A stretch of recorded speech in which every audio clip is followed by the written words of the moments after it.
Today I'm going to talk about my favorite mechanism in the Golden Ages.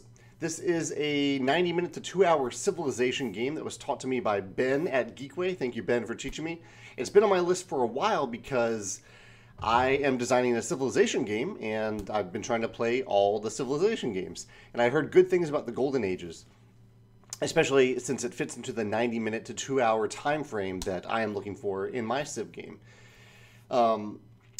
So Golden Ages has a lot of cool stuff going on. I really enjoyed my play of it. A lot of variability, a lot of interesting cards that come up. The map building is really interesting. If you're curious about building like a modular map over time, I highly recommend you look into how the Golden Ages does it. But my favorite mechanism is related to how you pass in the game and what happens after you pass. So in a lot of games that have rounds, you take a number of actions, and then when you run out of actions, you pass, and then you just kind of sit there, maybe planning ahead or thinking about what just happened, maybe looking at the board state. Usually there's something mindful to do, but not mechanically to do.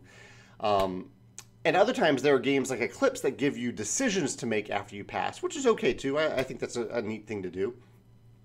But Golden Ages does kind of a hybrid of the two. It's not a decision, but basically what happens is when you pass, you gain nothing right away, and then for the rest of the round, as the other players continue to take turns, when your turn comes up, you gain $2.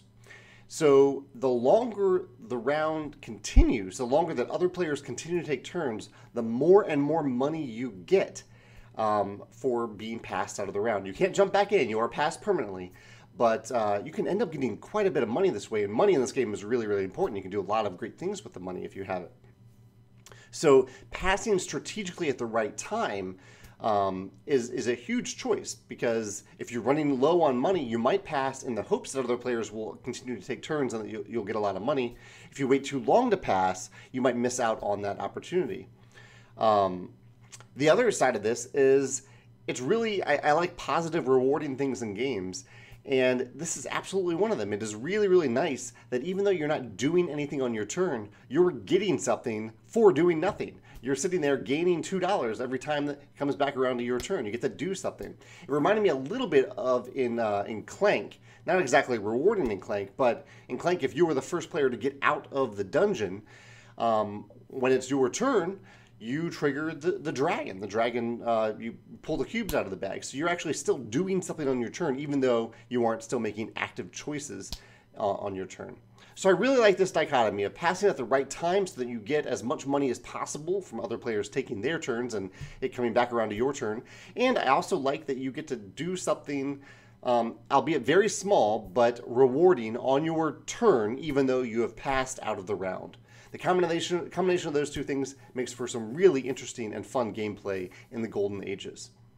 That's my favorite mechanism in the Golden Ages. If you have something else, there's a lot of cool stuff in this game, so I'm guessing you have something else. Or if you have another game where passing is actually really interesting and fun and rewarding, I'd love to hear about that as well. Thanks.